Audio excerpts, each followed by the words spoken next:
Ketua KPK Firly Bahuri kembali menjadi sorotan. Ketua lembaga anti rasuah ini diduga justru melakukan rasuah. Bahkan sudah dilaporkan memeras mentan Syahrul Yassin Limpo. Seakan berulang-ulang, Firly kini diduga kembali berhubungan dengan pihak yang berperkara di KPK. Lalu bagaimana seharusnya Dewas KPK bersikap terkait dengan perilaku pimpinan KPK semacam ini? Kita akan membahasnya bersama dengan Yudi Purnomo, mantan penyidik KPK melalui sambungan Zoom. Mas Yudi, selamat siang. Selamat siang, Mas. Ya, terima kasih atas waktunya Mas Yudi. Mas Yudi, Firly sudah dilaporkan ke Dewas KPK karena bertemu dengan SYL yang sedang berperkara di KPK ya. Menurut Anda apakah kali ini Dewan Pengawas KPK akan memberikan sanksi yang berat begitu kepada Firly? Mas Yudi. Ya, kalau Dewan Pengawas KPK memang benar-benar ingin menyelamatkan KPK ya, karena ini kan sudah kejadian yang sekian ya. Ini sudah peristiwa yang kesekian ya terkait dengan apa yang terjadi di internal KPK. Dewas harus menjadi garda terdepan dalam memulihkan kembali kepercayaan publik kepada KPK. Sekarang yang menarik adalah ya, kalau bicara mengenai peran Dewas ya, maka perannya adalah untuk bisa membuktikan terjadinya ketemuan ya antara Firly Bahuri dengan Menteri Pertanian.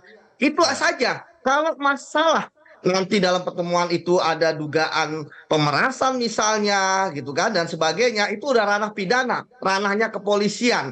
Yang penting bagi Dewas adalah membuktikan ya bahwa ada pertemuan itu dari foto yang sudah tersebar. Dari kemudian saya melihat ada wartawan-wartawan yang berhasil mewawancara penjaga yang membenarkan ada pertemuan.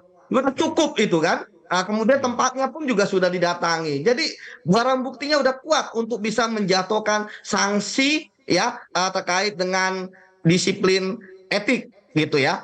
Kenapa sanksi etik ini sangat penting? Walaupun memang Dewas itu tidak bisa ya memecat pimpinan KPK karena paling tinggi adalah meminta mundur, tapi setidaknya ini adalah kemenangan moral ya bahwa setelah sebelumnya ya kasus misalnya Johanis Tanak berhasil bebas dari putusan vonis di sidang etik. Nah, Firly Bahuri kan juga sebelumnya kasus helikopter kan juga pernah di sidang etik. Sebelumnya juga Lili Pintauli, bahkan ketika untuk kedua kalinya Lili mengundurkan diri gitu. Artinya yang paling penting di sini adalah ya jangan sampai ya pertemuan ini dijustifikasi ya bahwa pimpinan boleh, nanti pegawai juga akan melakukan hal yang sama gitu kan. Ini kan sangat berbahaya. Nah, kalau sekarang kita berbicara tentang masalah etik, maka dalam kesempatan pertama ya Dewas harus segera menelusuri kirim tim ya untuk ke lapangan untuk membuat bukti-bukti ya.